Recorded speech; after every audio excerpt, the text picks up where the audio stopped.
And thanks so much to Mayor Taylor for sharing Hinton's experience with citizen engagement, and then the concept of leaving the end design of the future to your community members was really appealing. Kind of leaves the door open so that your community develops as it needs to develop.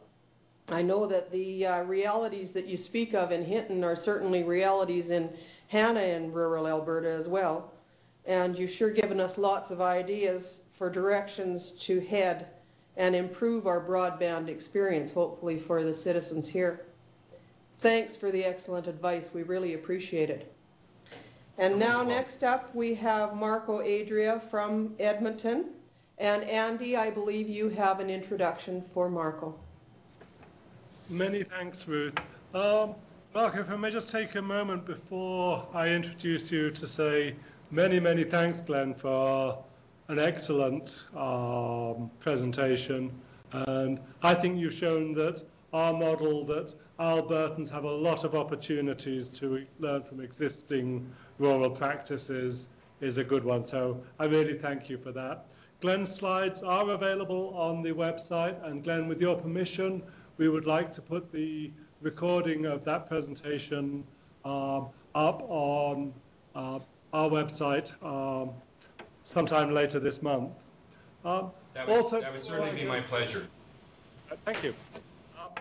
Also, before I introduce Marco, I'd like to welcome the invisible participants to this meeting who have joined us through the webcast, and we have a dozen or maybe 15 other sites where people are at their individual desktops, be it in Calgary, Hinton, all across the place.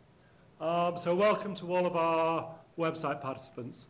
So Marco, I could go on at great length to introduce you. I could start by telling people that you earned your PhD from the University of Aston, which coincidentally that's in Birmingham, England, coincidentally where my father ended his career.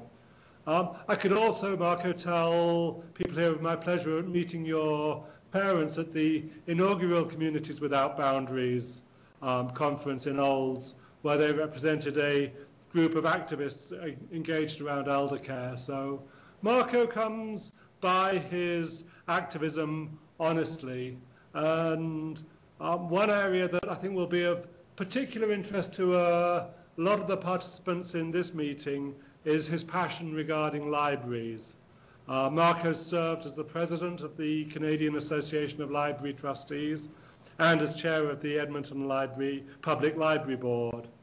I should also tell you, Marco is my boss since he gave me the opportunity to design and teach a course in the U of A's Communication and Technology program.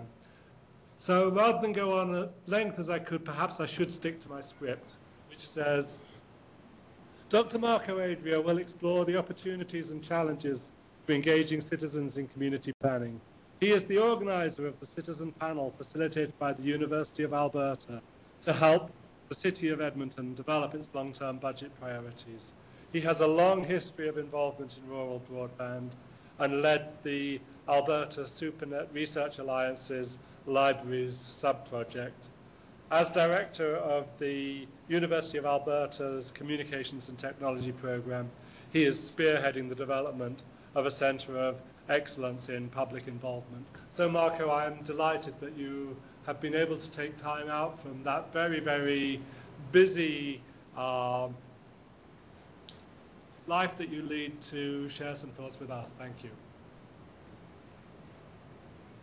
Thank you, Andy. Glad to be here this morning. I want to congratulate Andy and Bill, all the community groups across the province for incorporating and establishing the Communities Without Boundaries. I think it's an accomplishment in itself, and I'm very happy that you've asked me to be part of the inaugural meeting today. What I'm going to talk about today has to do with research that we did in a couple of national research projects looking at rural broadband. And in those projects, we visited a number of communities in Alberta.